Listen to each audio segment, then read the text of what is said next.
আমাদেরকে একটা হাদিস দেখানো হয়, যেখানে আমাদেরকে জানানো হয় যে আচমকা মৃত্যু মুমিনের জন্য আরাম এবং কাফেরদের জন্য অনুশোচনা। একটা বাড়িতে আমরা একটা ছোট্ট মেয়েকে দেখতে পাই যার নাম ইসমি। সে অনেক অসুস্থ ছিল। তার পাশেই তার মাকে আমরা দেখতে পারি, তার নাম হচ্ছে ইন্দা। তখন সেখানে সারি নামের একটা মহিলা আসে, অর্থাৎ এই মহিলার বাড়িতেই ইন্দা তার মেয়েকে নিয়ে থাকে, মানে কাজের লোক। আর এই বাড়ির মালিক হচ্ছে হানিফ। আমরা দেখতে পাচ্ছিলাম সে তার স্ত্রী সারিকে নিয়ে কোথাও একটা বেরোচ্ছে। এখানে তাদের ছোট্ট মেয়ে রত্নাকেও দেখতে পারি আমরা। তাদের কথাবার্তায় আমরা জানতে পারি রত্নার শহরে ভালো একটা চাকরি হয়েছে, কিছুদিন পর সেখানে সে চলে যাবে। এসব বিষয়ে তাদের বাবা মা মেয়ের মধ্যে কথা হচ্ছিল। রাস্তা দিয়ে যখন দুই স্বামী স্ত্রী যাচ্ছিল তখন আমরা জানতে পারছিলাম তাদের মেয়ের সামনে তারা অভিনয় করেছে মাত্র, আসলে তো তাদের মধ্যে সম্পর্ক ঠিক ছিল না। এমন সময় আমরা দেখতে পাই হঠাৎ করে একটা ট্রাক এসে পড়ে তাদের গাড়ির সামনে। ভেতরে ড্রাইভারটা ঘুমিয়েছিল। সেখানে তৎক্ষণাৎ তাদের অ্যাক্সিডেন্ট হয়ে যায়। এই অ্যাক্সিডেন্টের খবর পেয়ে সেখানে রাতে রত্না চলে আসে। তার বাবা মা দুজনেই পৃথিবী ছেড়ে চলে গিয়েছে। সে তার বাবার কাছে গিয়ে কান্না আরম্ভ করে এবং সেখান থেকে তার মার কাছে গিয়েও কান্না করতে থাকে। সে যখন তার মাকে ধরে কান্না করছিল তখন আমরা দেখতে পারি পেছনে তার বাবার লাশটা উঠে বসেছে। রত্না যখন পেছনে তাকায় ততক্ষণ সেখানে কেউ ছিল না,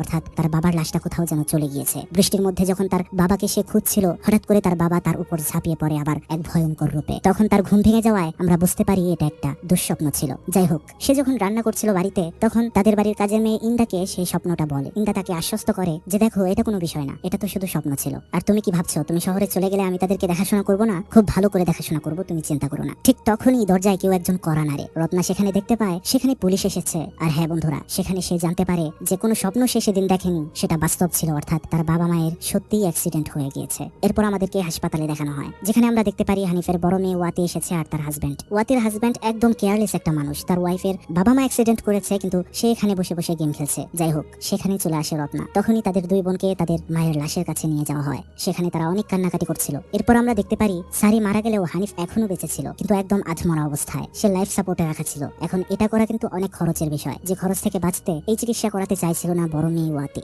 সে রত্নাকে বলছিল দেখো, বাবা শুধু এই মেশিনের জন্যই বেঁচে রয়েছে, এতে করে বাবার রুহ অনেক কষ্ট হচ্ছে। সেখানে রত্না বলছিল না, এটা চলবেই, আমি চাই আমার বাবার ভালো করে চিকিৎসা হোক। কিন্তু তারপরও ওয়াতি এমন ভাবে তাকে বোঝায় যে সে বড় বোনের কথা ফেলতে পারে না, আর তাদের বাবাকে বাড়িতে নিয়ে আসে। এদিকে আমরা দেখতে পারি অলরেডি আত্মীয় স্বজন সবাই বাড়িতে পৌঁছে গিয়েছিল তাদের মায়ের শেষ কার্য করার জন্য। সেখানে দোয়া অনুষ্ঠান হচ্ছিল। দুই মেয়ে তার মাকে গোসল করিয়ে দিচ্ছিল। মানে কি একটা পরিস্থিতি! এদিকে তার মায়ের মৃত্যুর সব কাজ চলছে, ওইদিকে তাদের মৃত্যু পথযাত্রী বাবা বিছানায় পড়ে রয়েছে। সবাই যখন সেখানে কোরআন তেলাওয়াত করছিল তখন সেখানে আরেকটা পরিবার আসে, যাদেরকে দেখে সেখানে কিছু মহিলারা কানাঘুষা করছিল। এতে আমরা বুঝতে পারি যে এই মহিলাটির নাম হচ্ছে আসি, যে কিনা হানিফের দ্বিতীয় ওয়াইফ, এবং এই ছেলেটার নাম হচ্ছে দুর্য, যেটা হানিফেরই ছেলে। যাই হোক, আমরা দেখতে পাচ্ছিলাম তারা সৎ হলেও রত্না তাদের সাথে খুব ভালো আচরণ করছিল, কিন্তু ওয়াতি দুর্য আর তার মায়ের সাথে ভালো আচরণ করছিল না। সেখানে আসি রিকোয়েস্ট করে তাদেরকে, বলে যে দেখো, এই অবস্থাতে তোমাদের বাবাকে আমি দেখতে চাই, তার পাশে থাকতে চাই। তারা তখন হানিফের কাছে যায়। হানিফের এই অবস্থা দেখে তার দ্বিতীয় স্ত্রী আসি অনেক কান্না করছিল। সেখানে রত্নাকে সে বলছিল আমি চাই তোমার বাবার সাথে কতক্ষণ একা সময় কাটাতে। তাই রত্নাও সেখান থেকে চলে যায়। কিন্তু রত্না এসে দেখতে পায় বাহিরে দুর্য আর ওয়াতি কথা বলছিল।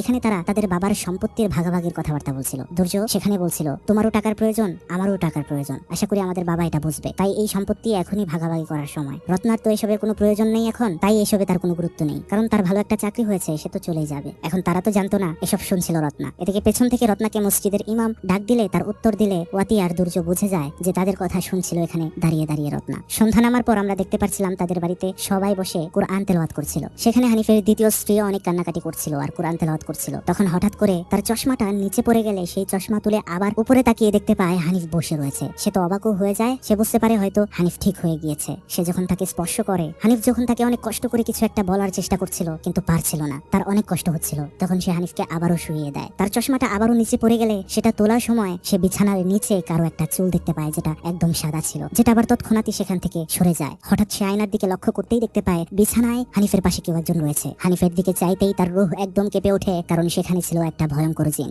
যেটা দেখে সে ভয়ে চিৎকার করতে শুরু করে। সেখানে সবাই চলে আসে, কিন্তু সে এতটাই ভয় পেয়ে গিয়েছিল যে বিষয়টা সে কাউকেই খুলে বলতে পারে না। সে শুধু বলে যে তোমাদের বাবা উঠে বসে পড়েছিল, এটা বলে সে সেখান থেকে চলে যাচ্ছিল। এর পরের দিন আমরা দেখতে পারি হানিফের প্রথম স্ত্রী যে মারা গিয়েছে তাকে দাফন করা হচ্ছে। দাফন শেষে ওয়াতি চলে যায় তার বাবার অফিস রুমে, যেখানে জমি জমার কাগজপত্র ছিল, সেসব খুঁজে চলেছিল সে। রত্না এটা দেখতে পেয়ে সে বলে তুমি এসব কি শুরু করেছো? আমাদের বাবা তো এখনো মারা যায়নি, এখন কি এসব করার সময়? তখন ওয়াতি বলছিল এই সময় কোনটা সঠিক আর কোনটা ব্যাঠিক এটা আমি বুঝবো। যখন বাবা আমাকে একটা অকর্মা মানুষের হাতে তুলে দিয়েছিল তখন মনে ছিল না কোনটা ঠিক ব্যাঠিক, এখন আমার বাচ্চারা না খেয়ে থাকবে। যাই হোক, বাস্তবেও আসলে এরকম হয়। ওই দিন সন্ধ্যার সময় আমরা দেখতে পাই তাদের বাড়িতে একটা দোয়া মাহফিলের অনুষ্ঠান হচ্ছে, যেন হানিফ সুস্থ হয়ে ওঠে, কষ্ট কম হয়। সেখানে আমরা মসজিদের ইমামের থেকে জানতে পারি যে রত্না অনেক দিন হলো কোরআন তেলাওয়াত করে না, ছেড়ে দিয়েছে। সেখানে কোরআন তেলাওয়াতের সময় রত্না দেখতে পাচ্ছিল তার সৎ ভাই দুর্য আর ওয়াতি মোবাইলে তার বাবার সম্পত্তির বিষয় দেখছিল, মানে কোন জমি বিক্রি করা যায়, কিভাবে কি করবে, এসব আর কি। মানে বিষয়টা এটা এমন হয়ে যায় যে সেই শুধু চাইছে তার বাবা বেঁচে থাকুক, আর তার ভাই বোন তো চাচ্ছে মরে গেলেই ভালো। মানে মানুষের শেষ সময় যে কেউ আপন থাকে না, এটাই হচ্ছে তার একমাত্র উদাহরণ। এদিকে সেই বাড়ির কাজের লোক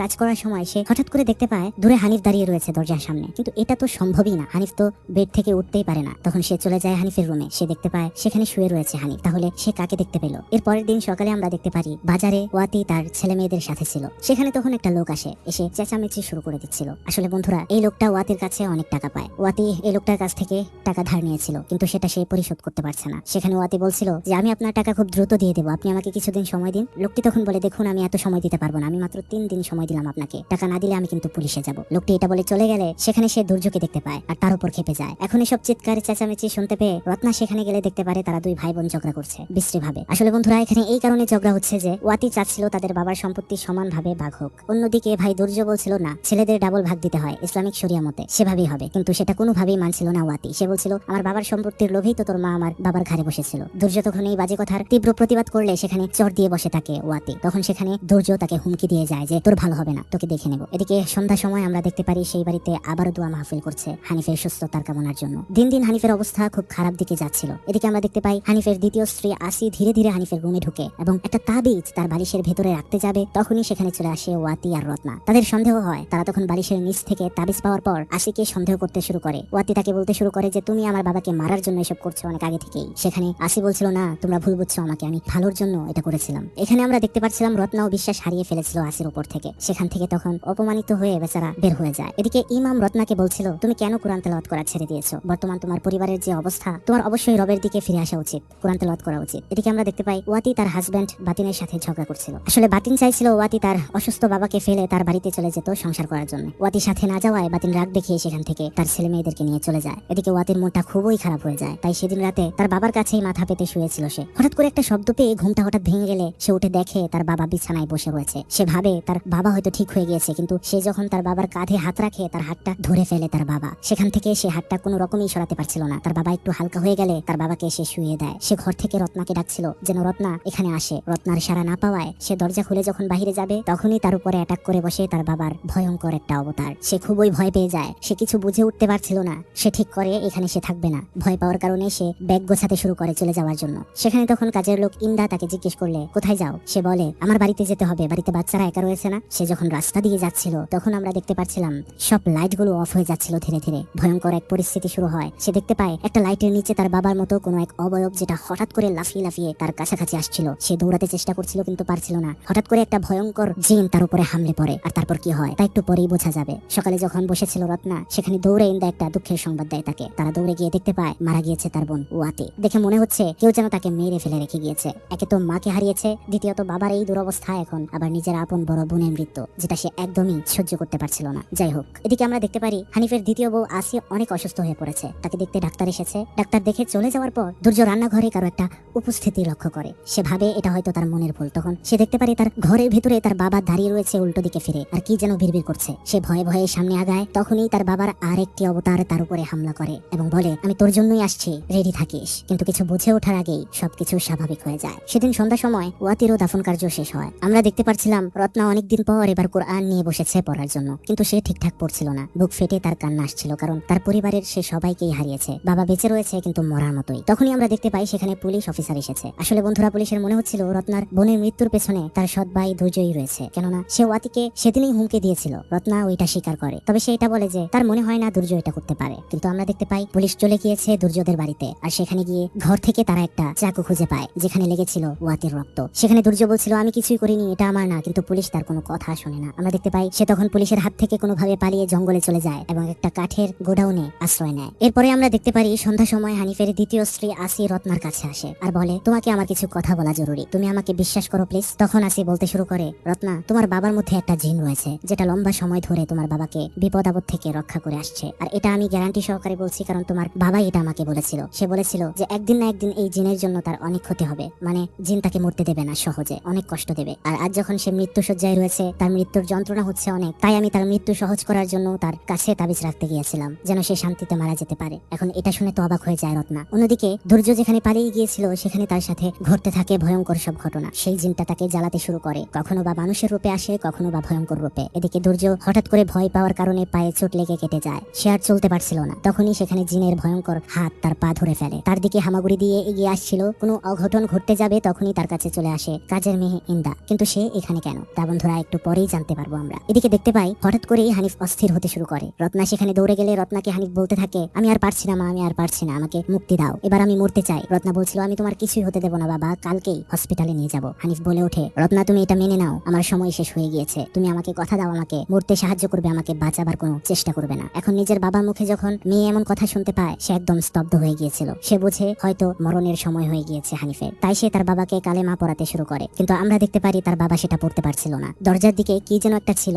সেখানে সে চেয়েছিল এবং ধীরে ধীরে শান্ত হয়ে শুয়ে যায়। এদিকে আমরা দেখতে পারি ইন্দার অসুস্থ মেয়ে ইসমি, সে বিছানায় পড়ে কাতরাচ্ছে, তার শরীর ভরে গিয়েছিল ঘাতে। সে রত্নাকে বলছিল, প্লিজ তুমি এখানে থেকে যাও, আমার খুব কষ্ট হচ্ছে। রত্না বলছিল, দেখো বাবার এখন আমাকে খুবই প্রয়োজন, সেখানে আমাকে থাকতে হবে, তুমি কষ্ট করে একটু থাকো, আমি আসছি। কিন্তু তখনই বাড়ির লাইট চলে যায়। ইসমি বলছিল, এখন আরো বেশি ভয় করছে আমার, যেও না প্লিজ। তাই রত্না চেষ্টা করে ইসমিকে ঘুম পাড়াতে। ঠিক তখনই সেখানে আসে আরেকটা ইসমি, সেটা তাকে বলছিল, তুমি এখানে কি করছো? তখন রত্না ভয়ে ভয়ে তার পাশে থাকা ইসমির দিকে তাকাতেই দেখতে পায় সেটা একটা ভয়ঙ্কর জিন ছিল, যেটা ভয়ঙ্কর ভাবে তার উপর উঠে বসে। তখন সেখানে ইন্দা চলে আসে আর সবকিছুই স্বাভাবিক হয়ে যায়, কিন্তু আসল ইসমি আরো অসুস্থ হয়ে পড়ে। সেদিনই রত্না চলে যায় ইমাম সাহেবের কাছে, আর সবকিছু জানানোর পর ইমাম সাহেব তাকে জিনেদের একটা বই দেখায়, যেখানে সে বলে এক প্রজাতির জিন রয়েছে যারা মানুষকে প্রোটেক্ট করে, মানে যারা তাদেরকে নিজেদের কাছে ভিড়াতে চায় তাদের কাছে এই জিন আসে এবং তাদের কথা শুনে তাদের সাথে রয়ে যায়। তাই তোমার বাবার শরীরে যদি কোনো এরকম জিন থেকে থাকে, তাহলে সেটা শিওর হওয়ার জন্য তুমি রিচুয়াল করতে পারো। এখন আমরা দেখতে পাচ্ছিলাম সেদিন রাতেই একটা ছোট্ট রিচুয়াল করতে বসে রত্না। আসলে এই রিচুয়ালের মাধ্যমেই সে বুঝতে পারবে যে তার বাবার মধ্যে সত্যিই কি কোনো প্রোটেক্টর জিন রয়েছে কিনা। রিচুয়ালটি সে করছিল তার বাবার রুমে বসেই। সেখানে যখন সে আরবিতে কিছু লাইন পড়ে, সেখানে অদ্ভুত সব কাণ্ড কারখানা শুরু হয়ে যায়। সে একটু আর চোখে পেছনে দেখতেই বুঝতে পারে তার বাবা বিছানায় উঠে বসে রয়েছে, যার পাশেই রয়েছে একটা লম্বা ভয়ঙ্কর সাদা চুলওয়ালা জিন। সেখানে সে জিজ্ঞেস করছিল, তুমি কে?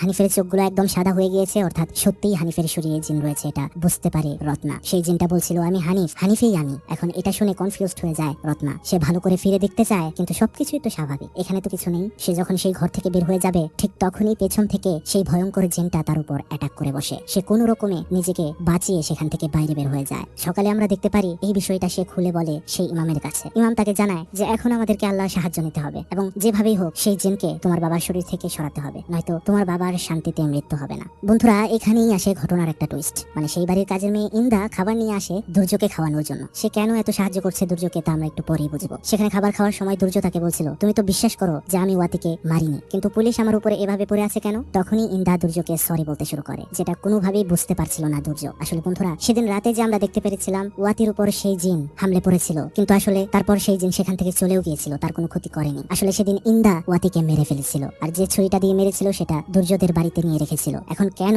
এমনটা করেছে সে, সেটা তো একটু পরেই জানা যাবে বন্ধুরা। এখন এটা শুনতে পেয়ে দুর্য ইন্দার উপর অ্যাটাক করতে যাবে, কিন্তু ততক্ষণে তার গলা দিয়ে রক্ত বের হয়ে যেতে শুরু করে এবং সে মারা যায়। অর্থাৎ বন্ধুরা, ইন্দা খাবারের মধ্যে বিষ মিশিয়ে দুর্যকে শেষ করে দিয়েছে। এখন রত্না, তার সৎমা আসি, তারা যখন আসে তখন তারা দুর্যর লাশ দেখতে পেয়ে তাদের মাথায় কাজ করছিল না যে কে এই কাজগুলো করছে, কেন এমন হচ্ছে। যাই হোক, রাতে আমরা দেখতে পারি ইন্দা যখন তার মেয়ের সেবা করছিল, তখন সেখানে রত্না এসে বলে, তুমি এখানেই থাকো, আমি বাহিরে ইমামের সাথে কিছু দোয়া কালাম পড়বো বাবাকে নিয়ে, এই সময়টাতে তুমি বাড়ির ভেতরেই থেকো, যেও না। এটা বলে সে দরজা লাগিয়ে দেয়, কিন্তু আমরা বুঝতে পারছিলাম এই কথাতে মোটেও খুশি ছিল না ইন্দা। আমরা দেখতে পারি ইমাম আর রত্না মিলে খাটিয়ার উপর হানিফকে শুয়ে গোসল করাচ্ছিল পবিত্র পানি দিয়ে, যেটা ঘর থেকে লুকিয়ে দেখছিল ইন্দা। ইমাম অনেক প্রকার পানি মিশিয়ে একটা পানি তৈরি করে। সে বলে, আমাদের রিচুয়াল ঠিকঠাক হলেই এই পানিটা এখানে আর থাকবে না, উধাও হয়ে যাবে। তখনই ইমাম হাত তুলে আল্লাহর কাছে দোয়া করতে শুরু করে আর রত্নাকে তার বাবার উপর পবিত্র পানি দিয়ে গোসল করিয়ে দিতে বলে। এটা করার সময় আমরা দেখতে পাচ্ছিলাম হানিফের শরীর শূন্যে ভেসে উঠছিল আর তার শরীর অস্থির হয়ে পড়ছিল। আর এদিকে ঘরের ভিতরে ইন্দার মেয়ে ইসমিও চিৎকার করছিল।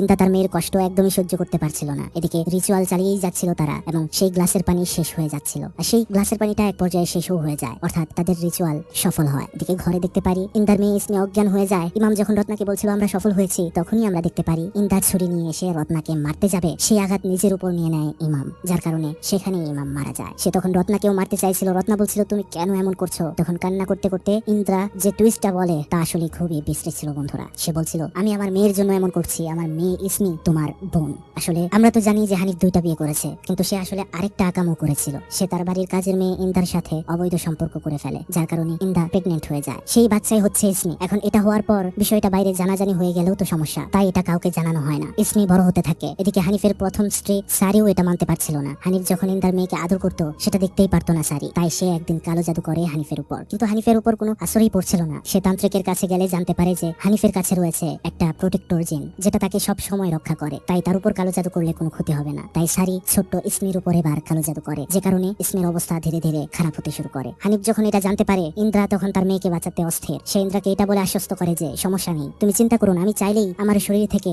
জিনকে ইসমির শরীরে ট্রান্সফার করতে পারবো, আর এতে সে ঠিক হয়ে যাবে। কিন্তু বন্ধুরা, সেটা তো আর হয় না। এর আগেই হানিফের অ্যাক্সিডেন্ট হয়ে যায়। এখন তো সে মারা যাচ্ছে না, আবার ইসমির উপর সেই জিনকে ট্রান্সফারও করছে না। সে যদি ট্রান্সফার না করে তাহলে মরে যাবে ইসমি, আর সে যদি ট্রান্সফার করার আগেই মারা যায় তাহলে তার প্রথম সন্তানের উপর সেই জিন ট্রান্সফার হবে স্বাভাবিকভাবেই। তাই বন্ধুরা, মূলত আমরা দেখতে পারছিলাম সেদিন রাতে হানিফের শরীর থেকে ট্রান্সফার হয়ে ওয়াতির শরীরে, যেহেতু সে বড় মেয়ে তাই তার উপর ট্রান্সফার হতে গিয়েছিল জিন, কিন্তু পারেনি, কারণ ইন্দা তাকে মেরে ফেলেছিল। আর ওয়াতির পরে বড় ছিল দুর্য, যার উপরেও ট্রান্সফার হতে গিয়েছিল জিন, কিন্তু পারেনি ইন্দার কারণে, সে মেরে ফেলেছে দুর্যকেও। এখন সিরিয়াল অনুযায়ী সেম ভাবেই এরপর জিন চেষ্টা করবে রত্নার উপর ট্রান্সফার হতে। তাই এখন সে রত্নাকে মারতে চেষ্টা করছে। এখন রত্না প্রাণপণে চেষ্টা করে নিজেকে বাঁচাবার, কিন্তু শেষ রক্ষা হয় না। ইন্দা ছুরিটা ঢুকিয়ে ফেলে রত্নার বুকের ভেতর। রত্নার প্রাণ যাবে যাবে অবস্থা, তখনই আমরা দেখতে পারি বাহিরে হানিফের ভেতরের জিন জেগে উঠেছে, যেখানে আমরা দেখতে পাচ্ছিলাম রত্না ছটফট করছিল আর তার উপরে ছিল সেই ভয়ঙ্কর জিনটা। হানিফ চেঁচিয়ে চেঁচিয়ে বলছিল যে রত্না, তোর ভেতরে জিনকে প্রবেশ করার সুযোগ দে, এতে করে তুই বেঁচে যাবি। আর তাই হয়, রত্নার ভেতরে প্রবেশ করে যায় সেই জিন। সেখানেই তখন শেষ নিঃশ্বাস ত্যাগ করে হানিফ।